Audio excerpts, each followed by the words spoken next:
Bom, primeiro agradecer, por estar aqui hoje.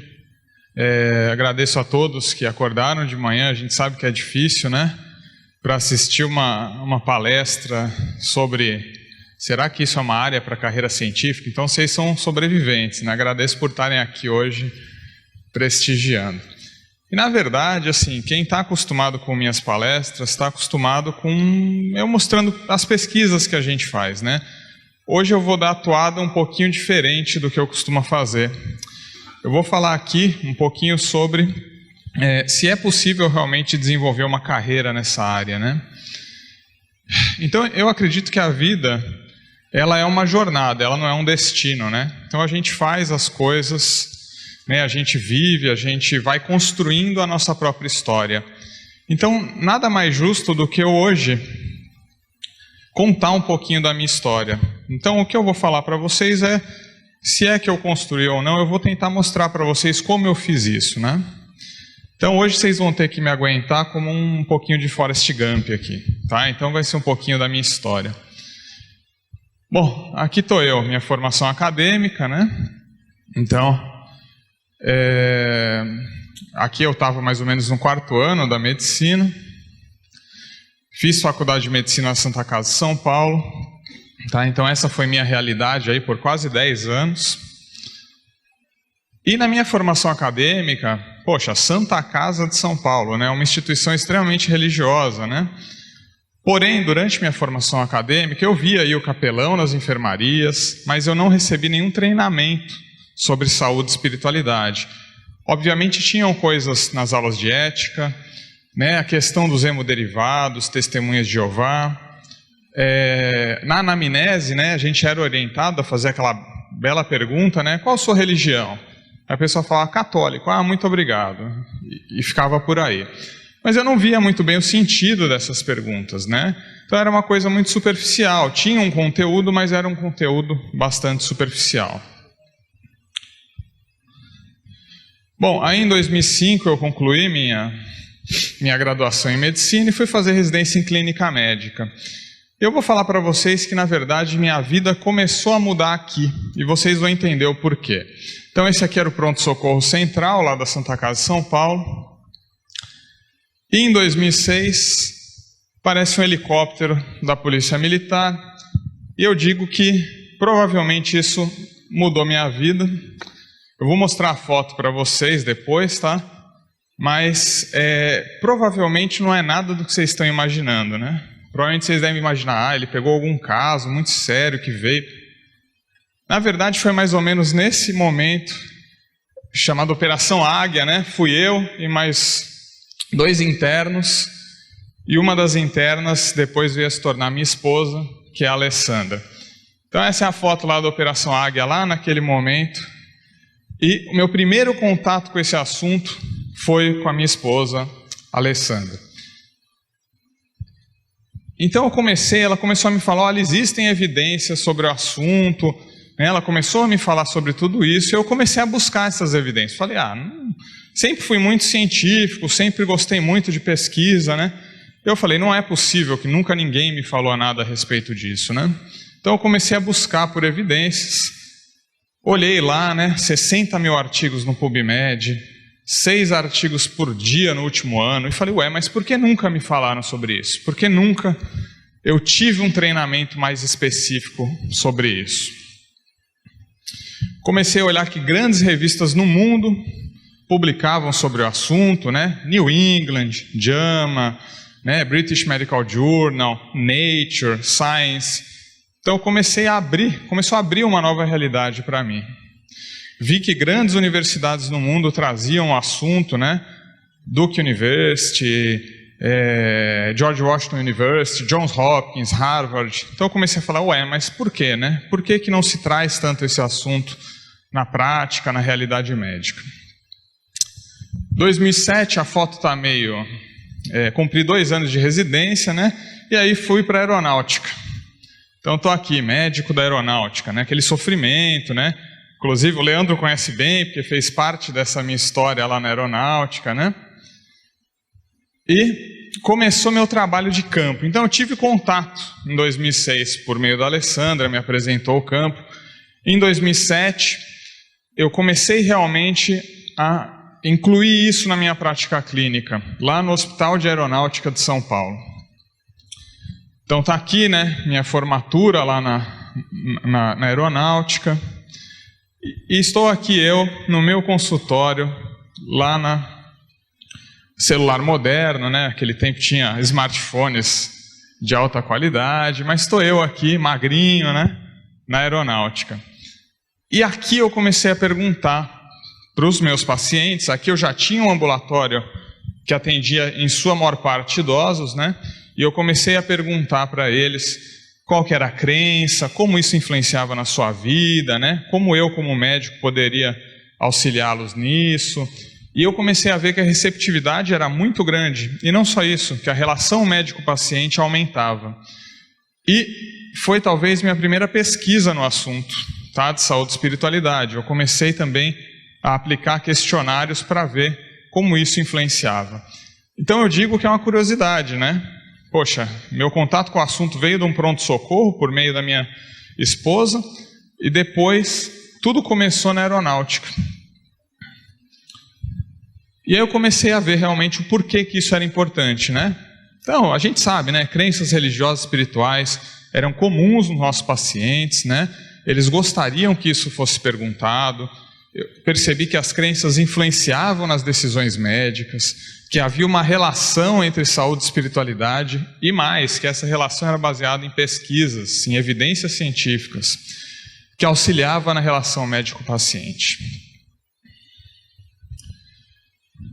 Então aqui, né, você gostaria de discutir sobre assuntos espirituais com o seu médico?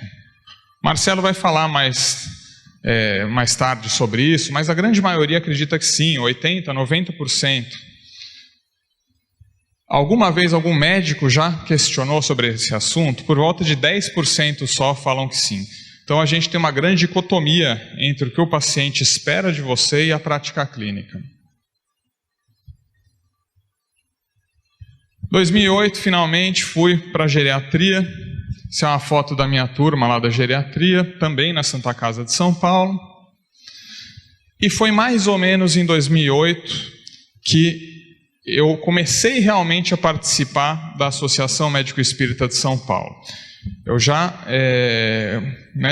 frequentava eventos, mas quando eu comecei realmente a me dedicar à AME São Paulo e conheci a doutora Marlene Nobre, que foi uma pessoa que me incentivou muito nessa área. Então, assim, é uma pessoa que eu devo bastante coisa, que foi uma pessoa que acreditou muito, né, na minha capacidade, no que eu tinha feito.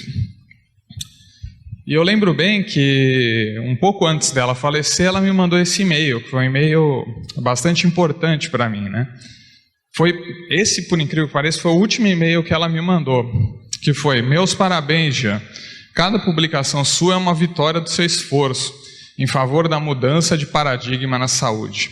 É claro que sempre o apoiaremos. Obrigada pelo seu empenho na pesquisa. Abraços, Marlene. Então é uma pessoa que ajudou muito a gente, ajudou muito as pesquisas nessa área também.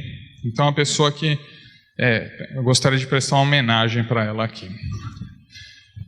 E aí eu conheci algumas pessoas, né, que também faziam parte da AME, né, e que também foram muito importantes na minha trajetória, né.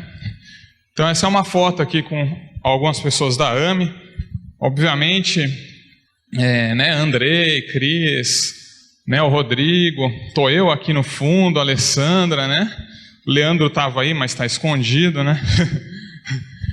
Então eu comecei a conhecer essas pessoas e o que eles faziam também por esse paradigma da saúde e espiritualidade. Aqui é uma reunião da AME São Paulo. Então quando a gente fala AME São Paulo, né, 40, quase 50 anos de história, né, mas nossas reuniões eram assim.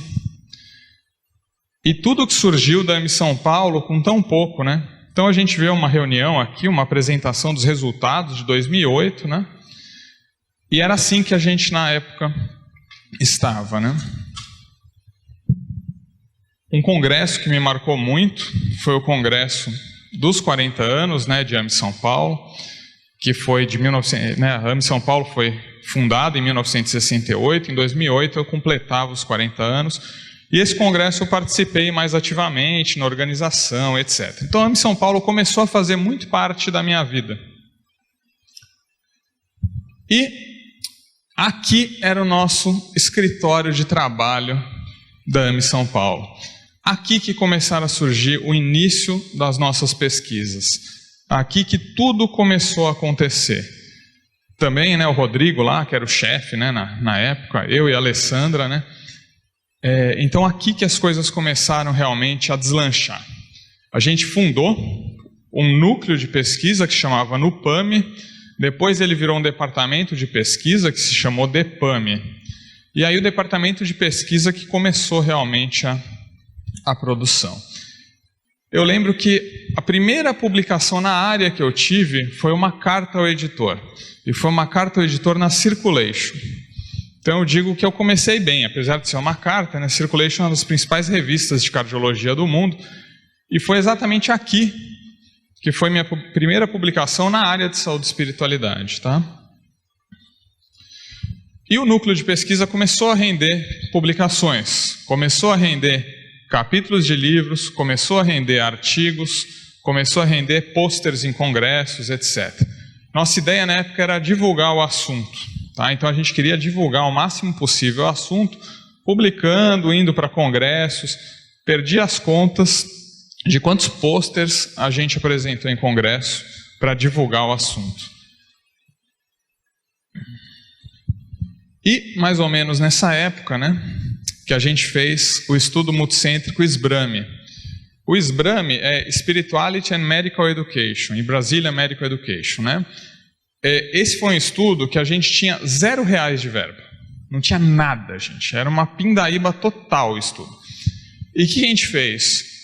Num congresso do departamento acadêmico, a gente reuniu, conversou com o departamento acadêmico e falou, olha, a gente queria fazer um estudo multicêntrico sobre espiritualidade dos estudantes de medicina.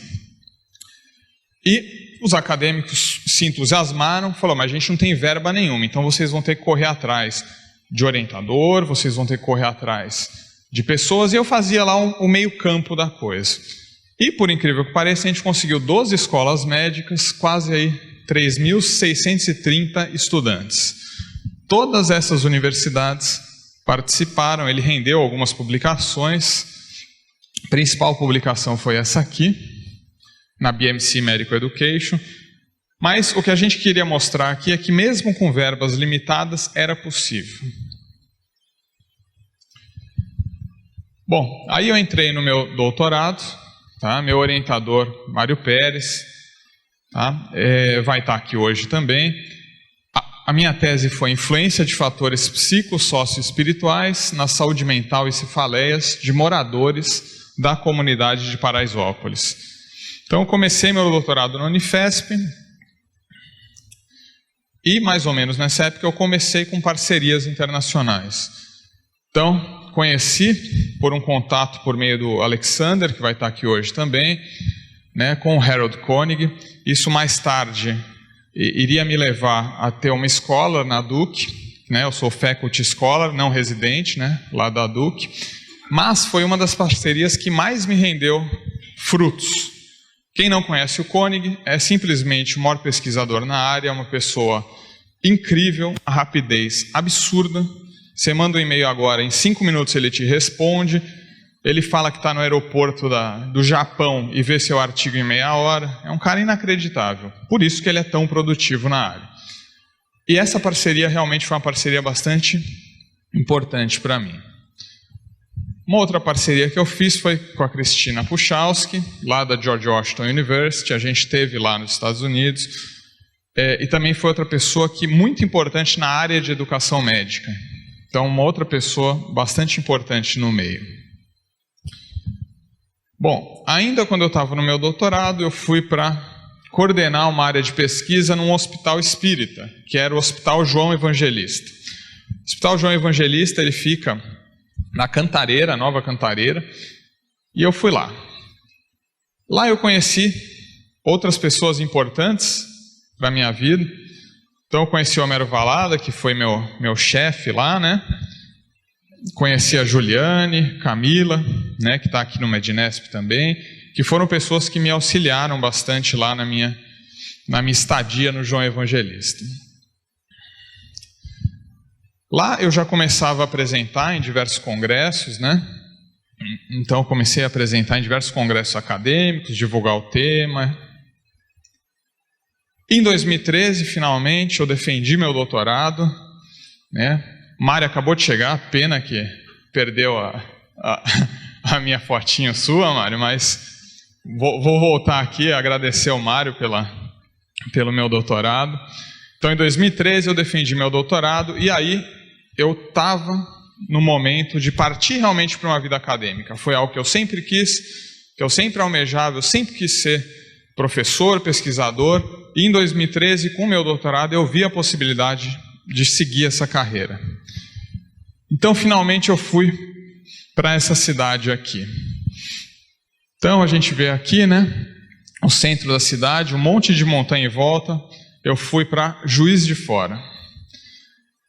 Quando eu cheguei em Juiz de Fora, mais ou menos uns 3, 4 dias depois, e eu sempre passava essa foto nas minhas apresentações, esse lugar chama Morro do Cristo. E foi nesse lugar que eu percebi que eu estava no lugar certo. Então, quando eu entrei lá e estava uma neblina danada, né, e eu vi essas nuvens, e eu vi essa região, eu falei, olha, acho que eu cheguei no lugar correto da minha vida. Então, Universidade Federal de Juiz de Fora.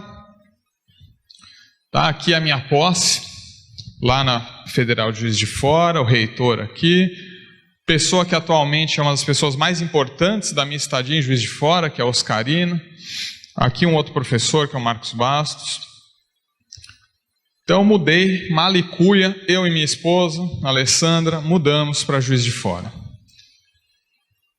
Faltou dizer o cachorro aqui, o cachorro foi junto, gente. Bom, essa é a Faculdade de Medicina, que até hoje é onde eu me dedico, é onde atualmente eu estou. E lá, obviamente, nada é por acaso, né? Eu entrei no núcleo de pesquisa em espiritualidade e saúde, já conheci o Alexander, né?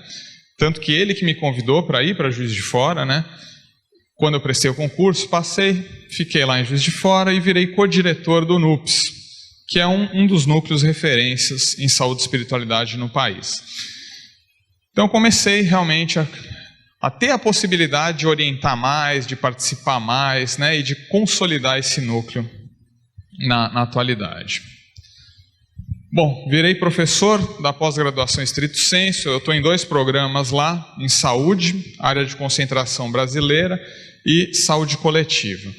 Então, comecei a ter alunos de mestrado, doutorado, né, pós-docs. Então, atualmente estou com 9 alunos de doutorado, 4 de mestrado, 1 pós-doc. Então, comecei realmente a consolidar uma carreira.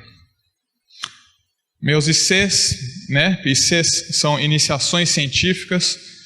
Não tem como a gente querer mudar alguma coisa sem ter estudantes junto.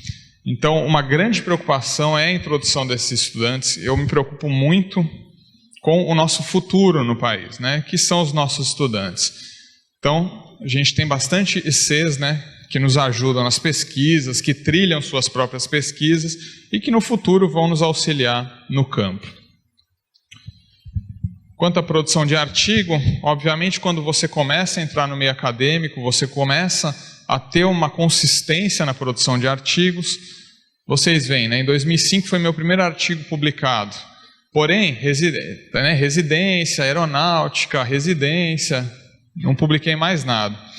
E mais ou menos em 2009, quando comecei realmente a trabalhar, a fazer nessa área na AME, né?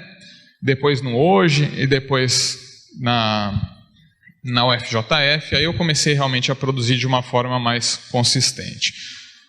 Atualmente estou com 112 artigos. Para minha surpresa, entrei aí nos top 10 do Web of Science de todos os tempos em saúde e espiritualidade. Então foi uma coisa importante para mim. Obviamente o primeiro é o Koenig, como eu já falei, né? Nos últimos 5 anos no Scopus, estou em 3º lugar. Então também é uma conquista que eu tenho almejado, que eu tenho tentado. O Brasil, ele se destaca nessa área. Na ciência como um todo, o Brasil é 13º, porém, em saúde e espiritualidade, ele fica entre 5º e 6º.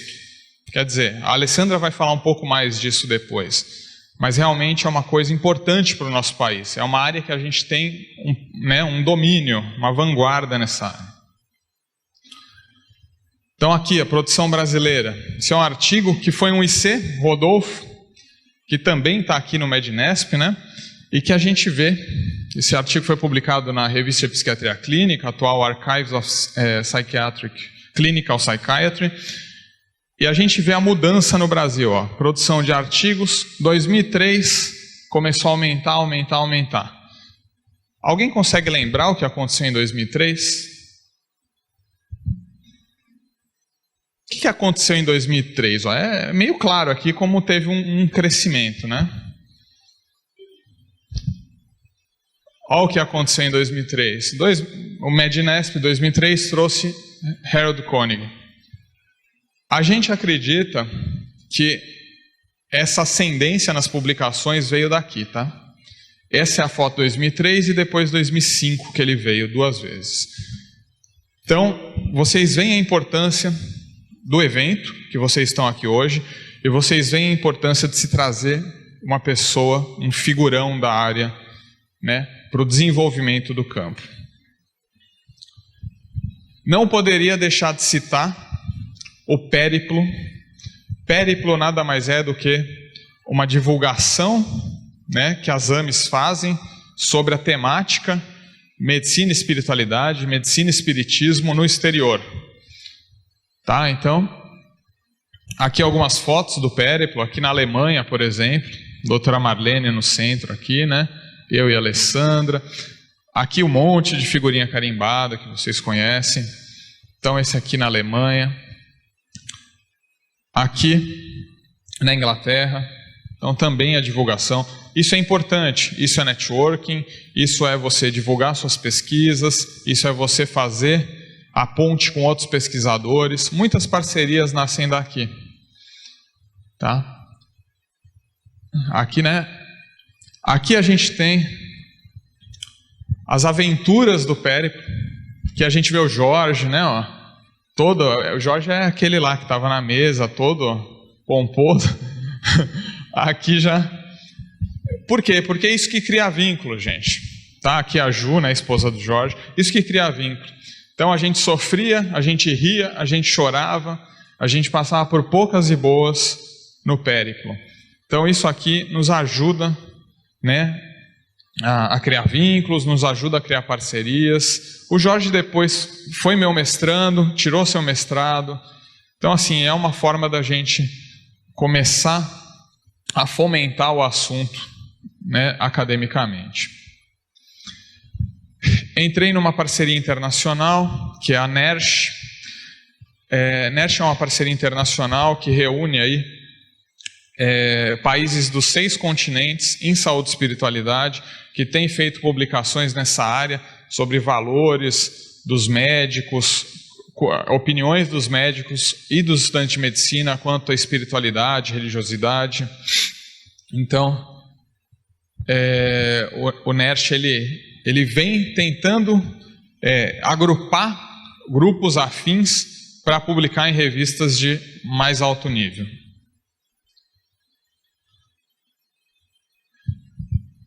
E finalmente, né, eu comecei muito a entrar na área de educação médica. Virei acadêmico, virei professor, virei pesquisador, mas a educação médica é uma coisa que me desperta muito. Essa aqui é a nossa turma, 5º período da medicina da UFJF.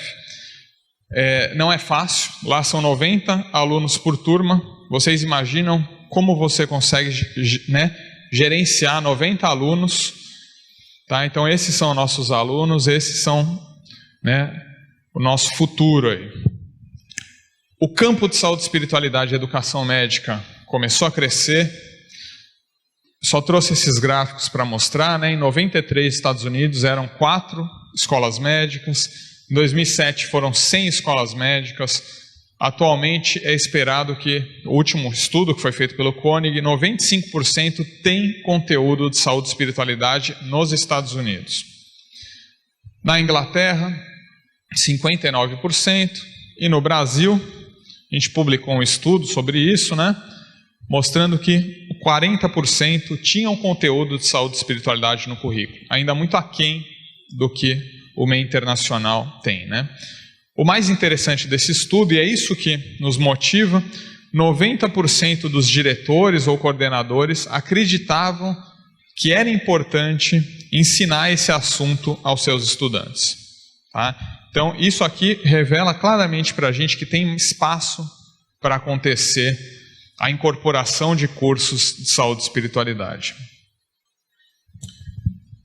Bom, eu gosto desse slide porque eu acho que ele reflete bem o que a gente está vivendo hoje em dia, né? A evolução da medicina nos últimos 20 anos. Então a gente vê aqui, né? O centro era o paciente, todos os médicos, profissionais de saúde voltados para o paciente. Então essa era a medicina 200 anos atrás. Hoje em dia a gente vê isso claramente, né? Paciente muitas vezes sozinho, e todo mundo lá olhando um raio-x, olhando um eletro, olhando um ultrassom, tá? Não que a tecnologia não seja importante, tá? Eu não seria ingênuo de falar que não é importante, é lógico que é, mas ela não pode ser o foco total da nossa prática hoje em dia. Então, isso me preocupa, e eu acho que a espiritualidade é você, de certa forma, trazer um pouco a questão de quem é o centro do seu cuidado. Gosto muito dessa frase, né? O futuro do mundo está em minha classe hoje. Então eu diria que o futuro da medicina está em minha classe hoje. Então eu tenho uma responsabilidade muito grande hoje no que eu faço, né? Então o futuro do que ele vai ser depende de mim. Bom, hoje então a maior parte do meu trabalho é relacionada à saúde e espiritualidade. Eu auxilio outros no campo, né? Então recebo e-mails, auxilio iniciações científicas, cooriento outras pessoas. É um papel que eu tenho tido com certa frequência. O mais importante de tudo, eu tenho tranquilidade e autonomia para fazer minhas pesquisas. O Brasil pode ter uma série de problemas, tá? Mas um problema que a gente não tem, pelo menos nesse momento, é autonomia para a gente fazer nossas pesquisas. A gente vê colegas canadenses, americanos, que têm muita dificuldade em fazer suas pesquisas, inclusive pessoas que acabam sendo demitidas de faculdades por causa disso. No Brasil a gente tem uma autonomia grande, tá? Porém, alguns desafios ainda existem, mas tão pouca verba, a gente sabe os desafios, né? Dificuldades, mas a área tem se consolidado bastante na comunidade científica e o Brasil tem se despontado bastante nisso. Então, uma carreira científica em saúde e espiritualidade. Será que é possível isso? Eu vou dizer do que eu construí, do que eu tenho feito. Eu acho que sim, que é possível. Eu acho que eu consegui construir minha carreira nessa área de saúde e espiritualidade. Eu praticamente nasci nessa área, né, academicamente, e eu construí essa área academicamente.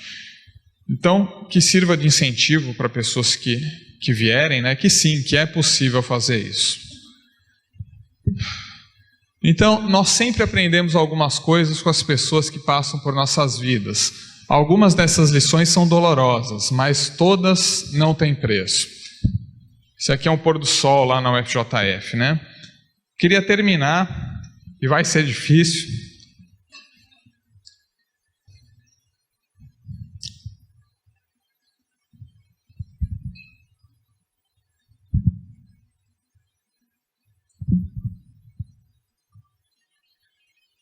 mas eu vou conseguir.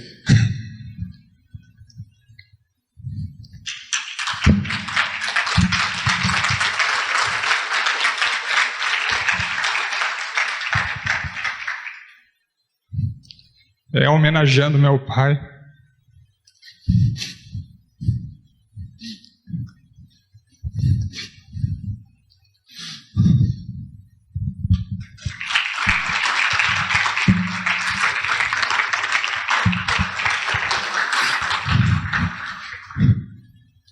Que desenganou ano passado.